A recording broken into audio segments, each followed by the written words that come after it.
Hi guys, നമ്മുടെ ഫേസിനെ നല്ല രീതിക്ക് ബ്രൈറ്റ് ആൻഡ് ഗ്ലോയിങ് ആക്കാൻ വേണ്ടിയിട്ടുള്ള ഒരു ടിപ്സാണ് ഇന്ന് നിങ്ങളുമായി ഞാൻ ഷെയർ ചെയ്യുന്നത്. ഞാൻ ഈ പറയുന്ന രീതിക്ക് നിങ്ങൾ ഫോളോ ചെയ്ത് വരികയാണെന്നുണ്ടെങ്കിൽ തീർച്ചയായിട്ടും നിങ്ങളുടെ സ്കിൻ ടോൺ 2-3 ഷെയ്ഡ്സ് ഇമ്പ്രൂവ് ആയിട്ട് വരുന്നതായിട്ട് കാണാൻ പറ്റും. അതുമാത്രമല്ല, നമ്മുടെ ഫേസിലുണ്ടാവുന്ന ഡാർക്ക് സ്പാച്ചസ്, സൺ ടാന്, മുഖക്കുരു മൂലം വന്നിട്ടുണ്ടാവുന്ന പാടുകൾ ഇതെല്ലാം മാറി നമ്മുടെ സ്കിന്നിനെ നല്ല രീതിക്ക് ലൈറ്റൻ ആക്കാനായിട്ടും നമ്മുടെ ഇന്നത്തെ ഈ ഒരു ടിപ്സ് നിങ്ങൾക്ക് ഹെൽപ്ഫുൾ ആയിരിക്കും. അപ്പോൾ തീർച്ചയായിട്ടും നിങ്ങളിത് ട്രൈ ചെയ്ത ശേഷം നിങ്ങൾ താഴെ വന്ന് കമൻറ്റ് ചെയ്യുന്നുള്ള അത്രയും വിശ്വാസമുണ്ട്. കാരണം അത്രയും സൂപ്പറായിട്ടുള്ള ഒരാളെ കൊണ്ടാണ് നമ്മൾ ഇന്നത്തെ ഈ ഒരു ഫേസ് പാക്ക് അല്ലെങ്കിൽ ഒരു ഫേസ് ക്രീം തയ്യാറാക്കി എടുക്കാൻ പോകുന്നത്. അപ്പോൾ ഗൈസ്, നമുക്കിത് തയ്യാറാക്കാൻ വേണ്ടിയിട്ട് ചെറുപയർ വെള്ളത്തിൽ കുതിർത്തത് വേണം കേട്ടോ. അപ്പോൾ ഞാനിവിടെ നല്ല രീതിക്ക് കഴുകി അതൊരു ഗ്ലാസ്സിനകത്ത് ഇട്ടിട്ട് അല്പം വെള്ളം കൂടി ഒഴിച്ചു കൊടുത്ത് കുതിർക്കാനായിട്ട് സമയം കൊടുത്തിരുന്നത്. ഏകദേശം ഒരു 5-6 മണിക്കൂർ നേരത്തേക്ക് അങ്ങ് കുതിർക്കാൻ വയ്ക്കുക. കുതിർത്തതിന് ശേഷമാണ് നമ്മളിത് പാക്കായിട്ട് അല്ലെങ്കിൽ ക്രീമായിട്ട് ഇത് ഉണ്ടാക്കിയെടുക്കാൻ പോകുന്നത്. അപ്പോൾ ഈ ഒരു ചെറുപയറിനെ കുറിച്ചിട്ട് ഞാൻ പ്രത്യേകിച്ച് വിവരിക്കേണ്ട കാര്യമൊന്നുമില്ല. നമ്മുടെ സ്കിന്നിനെ ലൈറ്റേൺ ആക്കാൻ വേണ്ടിയിട്ട് അടിപൊളിയായിട്ടുള്ള കാര്യങ്ങളിലൊന്നാണ് നമ്മുടെ ഈ ഒരു ചെറുപയർ. ഈ ഒരു ചെറുപയർ നമ്മൾ കുഞ്ഞു കുട്ടികളായിരിക്കുമ്പോൾ തൊട്ട് തന്നെ യൂസ് ചെയ്ത് വരുന്നതാണ് അല്ലേ. ഇപ്പോൾ ന്യൂ ബോൺ ബേബിക്കൊക്കെ ഇത് ഉപയോഗിക്കാം, ധൈര്യമായിട്ട് ഉപയോഗിക്കും. യാതൊരു വിധത്തിലുള്ള സൈഡ് എഫക്റ്റോ കാര്യങ്ങളോ ഒന്നും തന്നെ ഇല്ല നമ്മുടെ ഈ ഒരു പയറിനകത്ത്. അതുകൊണ്ട് ധൈര്യമായിട്ട് കുഞ്ഞു കുട്ടികൾക്കും ഇത് ഉപയോഗിച്ച് തുടങ്ങാം. അപ്പോൾ നമ്മുടെ ഇന്നത്തെ ഈ ഒരു പാക്കും ചെറിയ കുട്ടികൾക്ക് മുതൽക്ക് ഉപയോഗിക്കാം കേട്ടോ. അടിപൊളിയായിട്ടുള്ളതാണ്. ഇത് തേച്ച് കുളിച്ച് വരാവുന്നതാണ്. ഫുൾ ബോഡിയിൽ നമുക്കിത് അപ്ലൈ ചെയ്യാം, അതുപോലെ നമുക്ക് ഫേസിലും അപ്ലൈ ചെയ്യാം. ആ രീതിക്കാണ് നമ്മളിത് ചെയ്തെടുത്തിരിക്കുന്നത്. അപ്പോൾ നമ്മൾ ഈ ഒരു ചെറുപയർ നല്ല രീതിക്ക് കുതിർത്ത് വന്നതിന് ശേഷം മിക്സി ജാറിനകത്തിട്ടിട്ട് നമ്മളങ്ങ് അരച്ച് ഇതാക്കി കൊണ്ടുവന്നിട്ടുണ്ട്, പേസ്റ്റാക്കി കൊണ്ടുവന്നിട്ടുണ്ട്. ഇനി നമ്മളിത് ഫിൽറ്റർ ഉപയോഗിച്ചിട്ടൊന്ന് ഫിൽറ്റർ ചെയ്ത് വരണം. കാരണം നമുക്ക് അതിൻ്റെ ആ ഒരു പാല് മാത്രം മതി. ചെറുപയറിൻ്റെ ഫസ്റ്റ് പാല്, ഒന്നാം പാല്, ഇതിനകത്ത് നിങ്ങൾ വെള്ളം ആഡ് ചെയ്തിട്ട് വീണ്ടും അത് പാല് പിഴിഞ്ഞെടുക്കാൻ നോക്കരുത്. ഞാനിപ്പോൾ ഇത് ഫേസിലേക്ക് മാത്രമാണ്. അപ്പോൾ നിങ്ങൾ ബോഡിയിലേക്ക് വേണമെന്നുണ്ടെങ്കിൽ നിങ്ങൾക്ക് ആ രീതിക്ക് ചെയ്യാം. ഒന്നാം പാല്, രണ്ടാം പാല്, മൂന്നാം പാൽ എന്നൊക്കെ പറഞ്ഞ് നിങ്ങൾക്ക് എടുക്കാം. ഓക്കെ, അപ്പം അത്രയും എടുക്കുകയാണെന്നുണ്ടെങ്കിൽ അതിനനുസരിച്ചിട്ടുള്ള കാര്യം ഞാൻ വഴിയെ പറഞ്ഞു തരാം എന്താ ചെയ്യേണ്ടതെന്നുള്ളത് കേട്ടോ. അപ്പോൾ ഞാനിവിടെ ആ കാണുന്ന ഫസ്റ്റ് പാല് മാത്രമേ എടുക്കുന്നുള്ളൂ. ഞാനിത് ഫേസിലേക്ക് മാത്രമേ ഉപയോഗിക്കുന്നുള്ളൂ. എന്നിട്ട് ബാക്കി വന്ന ഈ ഒരു പിശറുണ്ടല്ലോ ചെറുപയറുടെ, അത് ബോഡിയിലേക്ക് ഉപയോഗിക്കാനായിട്ട് ഞാൻ എടുക്കും. ബോഡിയിലേക്ക് സെപ്പറേറ്റ് വേണ്ടി ഈ ഒരു പാക്ക് ഞാൻ ഉപയോഗിക്കില്ല. ഓൺലി ഇത് ഫേസിലേക്ക് മാത്രമേ ഉപയോഗിക്കുള്ളൂ. ഈ ബാക്കി വന്ന പിശറ് ബോഡിയിലേക്കും അപ്ലൈ ചെയ്യും. ഈ രീതിക്കാണ് ഞാൻ ചെയ്തു വരുന്നത്. അപ്പോൾ നമ്മൾ ഈ ഒരു ഒന്നാം പാല്, നമ്മുടെ ചെറുപയറുടെ കുതിർത്ത് അരച്ചെടുത്ത ഒന്നാം പാല് ഏകദേശം ഇത്രത്തോളം കിട്ടിയിട്ടുണ്ട്. ഇത് മതി കേട്ടോ. നമുക്കിത് ഫ്രിഡ്ജിനകത്ത് വയ്ക്കുകയാണെന്നുണ്ടെങ്കിൽ ഒരു 3 ദിവസം തന്നെ ഉപയോഗിക്കാൻ പറ്റുള്ളൂ. അത് കഴിഞ്ഞ് നമ്മൾ വീണ്ടും ഇതുപോലെ പുതിയത് ഉണ്ടാക്കി ഉപയോഗിക്കേണ്ടി വരും. ഓക്കെ, അപ്പോൾ ഇതുകൊണ്ട് നമുക്ക് ഈ ഒരു ചെറിയൊരു കുറഞ്ഞ അളവിൽ ഇത്ര മാത്രം മതിയാകും. ഇനി ഇതിനകത്തേക്ക് ഒന്നും തന്നെ ചേർക്കേണ്ട കാര്യമില്ല. ഇനി നമുക്ക് ഈ ഒരു കൂട്ടിനൊന്ന് ഹീറ്റ് ചെയ്ത് കൊണ്ടുവരണം. അപ്പോൾ അതിന് വേണ്ടിയിട്ട് ഞാനിവിടെ ഡബിൾ ബോയിലിംഗ് മെത്തേഡാണ് ചെയ്തെടുക്കുന്നത്. മീഡിയം ഫ്ലെയിമിലിട്ടിട്ട് നമ്മളിതൊന്ന് ചൂടാക്കുകയാണെന്നുണ്ടെങ്കിൽ പെട്ടെന്ന് തന്നെ കുറുകി കിട്ടും. കാരണം നമ്മളിതിനകത്ത് വെറും ഒന്നാം പാലും മാത്രമേ എടുത്തിട്ടുള്ളൂ ചെറുപയറിൻ്റെ.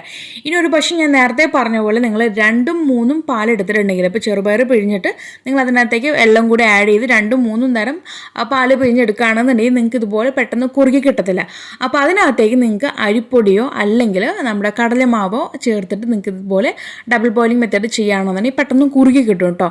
ഒത്തിരി നമ്മൾ ഈ ഒരു കൂട്ട് ചെറുപയറുടെ ഒരു കൂട്ട് ക്വാണ്ടിറ്റി കൂടുതലാണെങ്കിൽ മാത്രം നിങ്ങൾ അത് ചെയ്താൽ മതി. അതാകുമ്പോൾ നമുക്ക് ബോഡിയിലേക്കൊക്കെ ഉപയോഗിക്കാൻ പറ്റും. പക്ഷെ ഞാനിവിടെ ബോഡിയിൽ, ഞാൻ നേരത്തെ പറഞ്ഞു, ഇത് ഫേസിലേക്ക് മാത്രമാണ് ഉണ്ടാക്കിയെടുക്കുന്നത്. ബാക്കി വന്ന പിശടാണ് ബോഡിയിലേക്ക് ഉപയോഗിക്കാനായിട്ട് എടുക്കുന്നത്. അപ്പോൾ അതുകൊണ്ട് എനിക്ക് അതിൻ്റെ 2-3 പാൽ ഞാൻ എടുക്കുന്നില്ല.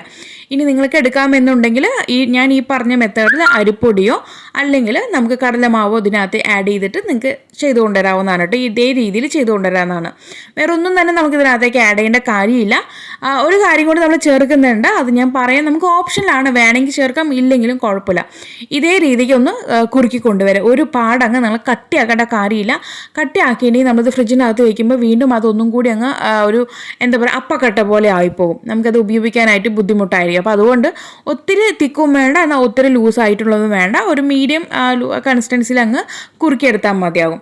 അപ്പോൾ കണ്ടല്ലോ. അപ്പോൾ ഞാൻ ഇനി ചേർക്കാൻ പോകുന്നത് നമ്മുടെ ഷംനൂസ് ഓർഗാനി ഹെർബൽ ബ്യൂട്ടിയുടെ നോർമൽ അലോവേറ ജെല്ലാണ്. ഇത് ഓപ്ഷനിലാണ്, വേണമെങ്കിൽ ചേർക്കാം, ഇല്ലെങ്കിലും കുഴപ്പമൊന്നുമില്ല, ചേർത്താൽ നല്ലതാണ്. ഓക്കെ, ഇനിയൊരു പക്ഷേ നിങ്ങളുടെ കയ്യിൽ സ്റ്റോർ ബോട്ടിൽ ആലുവേര ഇല്ല, നിങ്ങളുടെ വീട്ടു വളപ്പിലുണ്ടായിട്ടുള്ള ആലുവേരയുടെ ആ ഒരു ലീഫാണെന്നുണ്ടെങ്കിൽ നിങ്ങൾക്കും ഇതിനകത്തേക്ക് ആഡ് ചെയ്ത് കൊടുക്കാം. അതിൻ്റെ മെത്തേഡ് എന്ന് പറഞ്ഞിട്ടുണ്ടെങ്കിൽ നിങ്ങൾ ചെറുപയർ അരയ്ക്കുന്ന സമയത്ത് നമ്മൾ വെള്ളത്തിൽ കുതിർത്ത് അരയ്ക്കുന്നുണ്ടല്ലോ മിക്സി ബൗളിനകത്തിട്ട്, ആ അരയ്ക്കുന്ന നേരം നമ്മൾ ഇതുപോലെ കറ്റാർവാഴ ലീഫ് എടുത്തിട്ട് അതിനകത്തുള്ള പൾപ്പ് നല്ല രീതിക്ക് കഴുകി ഇതിനകത്തേക്ക് ആഡ് ചെയ്തിട്ട് അതിൻ്റെ ഒരു നീരെടുക്കുന്നതായിരിക്കും നല്ലത്. ഓക്കെ, ആ രീതിക്ക് വേണം നിങ്ങൾ ചെയ്യാനായിട്ട്. നമ്മുടെ ഈ കറ്റാർവാഴയുടെ തണ്ട് ഉപയോഗിക്കുകയാണെന്നുണ്ടെങ്കിൽ കേട്ടോ. സ്റ്റോർ ബോട്ടിലാണെങ്കിൽ ഇതുപോലെ ഞാൻ ഈ കാണിക്കുന്ന മെത്തേഡിൽ ചെയ്യാം. രണ്ടും നല്ല രീതിക്ക് അങ്ങ് മിക്സാക്കി കൊണ്ടുവരികയാണെന്നുണ്ടെങ്കിൽ നമ്മുടെ ഈ ഒരു ഫേസ് പാക്ക് അല്ലെങ്കിൽ ഒരു ഫേസ് ക്രീം റെഡി ആയിട്ടുണ്ട്. ഇത് ക്രീമാണെന്ന് കേൾക്കുമ്പോൾ നിങ്ങളിത് ലീവ് ചെയ്യാന്നുള്ളത് തോന്നൽ വേണ്ട കേട്ടോ. നമുക്കിത് കഴുകി കളയേണ്ട കാര്യമാണ്. പക്ഷെ നമുക്കിത് കുറച്ച് നേരം വെക്കാം. സാധാരണ നമ്മൾ ഗ്രീൻ ഗ്രാമിൻ്റെ നമ്മുടെ ചെറുപയറുടെ പാക്കൊക്കെ ഇടുന്ന സമയത്ത് ഒരു 20 മിനിറ്റൊക്കെ തന്നെ നമ്മൾ വെക്കാൻ പറയുള്ളൂ. പക്ഷെ നമുക്കിത് ഒരു ക്രീം കൺസിസ്റ്റൻസി ആയതുകൊണ്ട് നമുക്കിത് കുറച്ച് നേരം കൂടെ അധികം നേരം വെക്കാവുന്നതാണ് കേട്ടോ. അപ്പോൾ ഞാനൊരു ബയോ എൻസൈം ചേർക്കുന്നുണ്ട്. കാരണം ഇത് 3 ദിവസം നമുക്ക് ഫ്രിഡ്ജിനകത്ത് സ്റ്റോർ ചെയ്യാൻ പറ്റുള്ളൂ. അപ്പോൾ ഞാനിതൊരു ഒരാഴ്ചയൊക്കെ ഉപയോഗിക്കാൻ വേണ്ടിയിട്ടാണ് ഇതിനകത്തേക്ക് ബയോ എൻസൈം ചേർക്കുന്നത്. ഫ്രിഡ്ജിൽ തന്നെയാണ് കേട്ടോ സ്റ്റോർ ചെയ്യുന്നത്, പുറത്തല്ല വെക്കുന്നത്, ഫ്രിഡ്ജിൽ തന്നെയാണ് സ്റ്റോർ ചെയ്യുന്നത്. അതിനകത്തേക്ക് ഞാനൊരു 5-6 തുള്ളി നമ്മൾ ബയോ എൻസൈം കൂടി ചേർത്ത് വെക്കുകയാണെന്നുണ്ടെങ്കിൽ നമുക്കിതൊരു 1 വീക്ക് വരെയൊക്കെ ഉപയോഗിക്കാൻ പറ്റും. അപ്പോൾ നിങ്ങളുടെ കയ്യിൽ ബയോ എൻസൈം ഉണ്ടെങ്കിൽ ഈ രീതിക്ക് അങ്ങ് കുറച്ചങ്ങ് ആഡ് ചെയ്ത് കൊടുക്കുക. ഇല്ലാന്നുണ്ടെങ്കിൽ ഒരു 3 ദിവസം അത്ര മാത്രമേ ഇത് ഉപയോഗിക്കാൻ പാടുള്ളൂ കേട്ടോ. ഉപയോഗിക്കേണ്ട രീതി എന്ന് പറഞ്ഞിട്ടുണ്ടെങ്കിൽ നമുക്ക് ലൈറ്റായിട്ട് ഒരു ക്രീം അപ്ലൈ ചെയ്യുന്ന രീതിക്ക് നമുക്ക് അപ്ലൈ ചെയ്യാം. അതല്ല ഒരു പാക്ക് അപ്ലൈ ചെയ്യുന്ന രീതിക്കാണെങ്കിൽ നമുക്കിത് കട്ടിയിൽ അപ്ലൈ ചെയ്യാം കേട്ടോ. മാക്സിമം നമുക്കിത് 1 മണിക്കൂറൊക്കെ ഫേസിൽ വെച്ചിരിക്കാൻ പറ്റും. ഇനിയിപ്പോൾ ഒരു പക്ഷേ നിങ്ങൾ ക്രീം അപ്ലൈ ചെയ്യുന്ന രീതിക്കാണ് അപ്ലൈ ചെയ്യുകയാണെന്നുണ്ടെങ്കിൽ ചില സ്കിൻ ടൈപ്പുകാർക്ക് ഇത് വലിച്ചിലുണ്ടാക്കും. കാരണം ഡ്രൈ ആണെങ്കിൽ ചിലപ്പോൾ ചെറിയ രീതിക്കൊന്ന് വലിച്ചിലുണ്ടാക്കും.